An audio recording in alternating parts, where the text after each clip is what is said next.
RTC పరిరక్షణ కోసం పోరాటం చేస్తున్న కార్మికులపై అక్రమ కేసులు బనాయిస్తూ అరెస్టులు చేయడం తీవ్ర అన్యాయమని బీజేపీ మాజీ జిల్లా అధ్యకుడు గడ్డం శ్రీనివాస్, సీపీఎం జిల్లా నాయకుడు మల్లేశం మండిపడ్డారు. మెదక్ జిల్లా వెల్దుర్తి పోలీస్ స్టేషన్ వద్ద నిర్వహించిన మీడియా సమావేశంలో వారు మాట్లాడారు.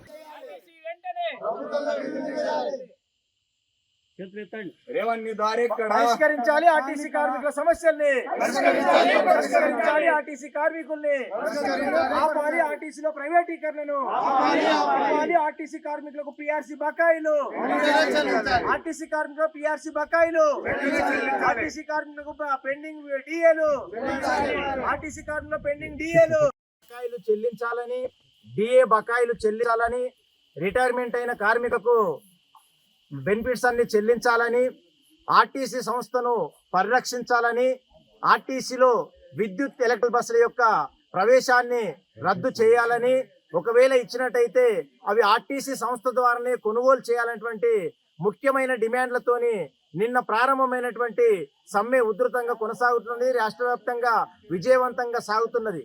ఆర్టీసీ కార్మికులు స్వచ్ఛందంగా అన్ని కేటగిరీల కార్మికులు సమ్మె చేస్తుంటే ఓర్వలేని కాంగ్రెస్ రేవంత్ రెడ్డి ప్రభుత్వము ఈరోజు అక్రమంగా రాష్ట్ర వ్యాప్తంగా అరెస్టులు చేస్తున్నది. కార్మికులు శాంతియుతంగా ప్రదర్శన చేస్తామని చెప్తే కూడా వినకుండా ప్రభుత్వము నిర్బంధ కాండను ప్రయోగిస్తుంది. మరి రేవంత్ రెడ్డి ప్రభుత్వం చెప్పింది, నేను ప్రగతి భవన్ గోడలు బద్దలు కొట్టిన ప్రజాస్వామ్యాన్ని పునరుద్ధరించమని చెప్తున్నారు. ఇదేనా ప్రజాస్వామ్య పునరుద్ధరణ? మెదక్ కార్మికుల యొక్క డిమాండ్లు ఏవైతున్నాయో అవి న్యాయమైనటువంటి డిమాండ్లు. గత ప్రభుత్వము ఈ ప్రభుత్వము ఎన్నికల సందర్భంలో వాళ్ళు ఇచ్చినటువంటి హామీలు ఏవైతున్నాయో ఆ ఇచ్చిన హామీలను నెరవేర్చమని చెప్పేసి వాళ్ళు అడుగుతూ ఉన్నారు.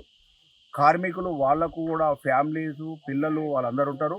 మరి 2 డిఏలు పిఆర్సీలు మరి వెంటనే చెల్లించాలి.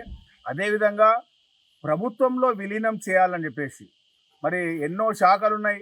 మరి సురక్షితమైనటువంటి ప్రయాణం, ఇవాళ రోడ్డు మార్గంలో సురక్షితమైనటువంటి ప్రయాణం అంటే ఆర్టీసీ బస్సులోనే సురక్షితమైనటువంటి ప్రయాణం ఉన్నది. మరి అటువంటి ప్రయాణికులను గమ్యానికి చేర్చడంలో ఆర్టీసీ కీలక పాత్ర పోషిస్తున్నది. అటువంటి ఆర్టీసీని రక్షించాల్సినటువంటి అవసరం ఉన్నది. ఆర్టీసీ కార్మికుల యొక్క కోరికలు ఏవైతున్నాయో అవి న్యాయమైనటువంటి కోరికలు, న్యాయమైనటువంటి డిమాండ్లు. వెంటనే ఈ రేవంత్ రెడ్డి ప్రభుత్వం గద్దె దిగాలే.